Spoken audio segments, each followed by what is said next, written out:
Topoklasy topoko vavy hakafaliana tanteraka no iarana amintsika ny tokatrano any amin'ity takariva ny farany taona latsinainy faraika amin'ny telopolo ny volana desambra 2024 dia mbola tafaraka eto ihany sika eto anatin'ny fotoana ny fampahalalam-baovao amin'ny teny malagasy eto amin'ny fahitalavitra ma TV dia manasa antsika mpanajana ry izay anaraka izany hatramin'ny farany androany tokoa ny taona 2024 no izany indrindra dia nisy ny lahateny nataon'ny Filohan'ny Tetezamita Rajoelina tamin'ity hariva ity tao anatin'izany moa no nanambarany fa tratra ny tanjona raha hoan'ny ity taona 2024 ity no asiteny andao hoe notsika ny apahany ao anatin'izany lahateny izany eo amin'ny sariny televiziona na pirenena.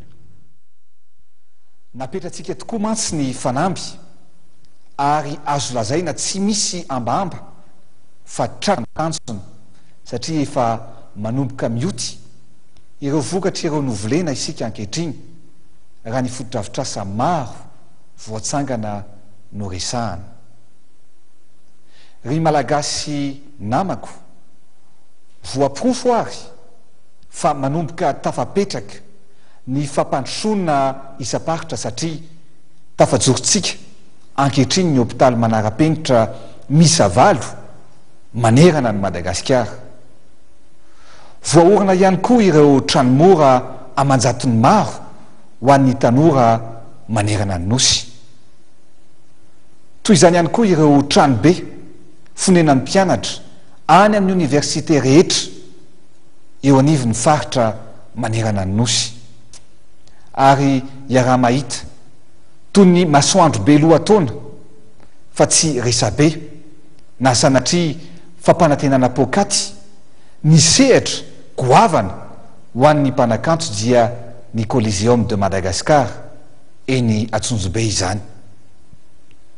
Tsy latadanja ihany koa ny kianja maki tamin'ny fampitaovana ny Air Madagascar tamin'ny alalan'ny fiaramanidina elatra na ireo Airbus A340 misa roa na dia mbola mila ezaka maro azo no tokony ho ataony ireo tompon'andraikitra mpitatana ao anatin'izany orinasa zany mba ampijoro hatrany io orinasa mpanjakana io. Raha fitinina dia niezaka isika, nametraka isika ary nanangana sy nanorina isika. Eny na dia tao anatin'ny fotoatsarotra azy na dia tao anatin'ny tetezamita azy ary na dia tsy nisy azy ny fanampiana avy any ivelany. Topokolasy topoko vavy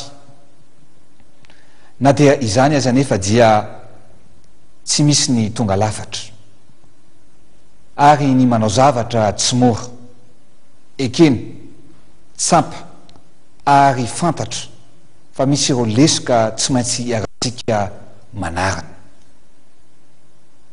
Anisan'izany ohatra ny fanaparam-pahefana izay mbola hita eo anivon'ny tompon'andraikitra samihafa isan'ambaratongany.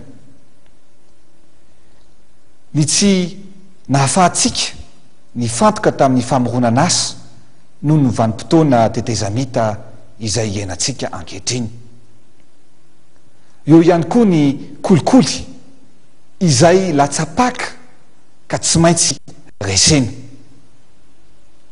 Ny tsy fisin'ny mangarahara eo anivon'ny fifaninanana idirana ho tompon'andraikitra eo anivon'ny asa-panjakana maro samihafa eto amin'ny firenena dia ilaina ezaka, ilaintsika ezaka apetraka miaraka izany.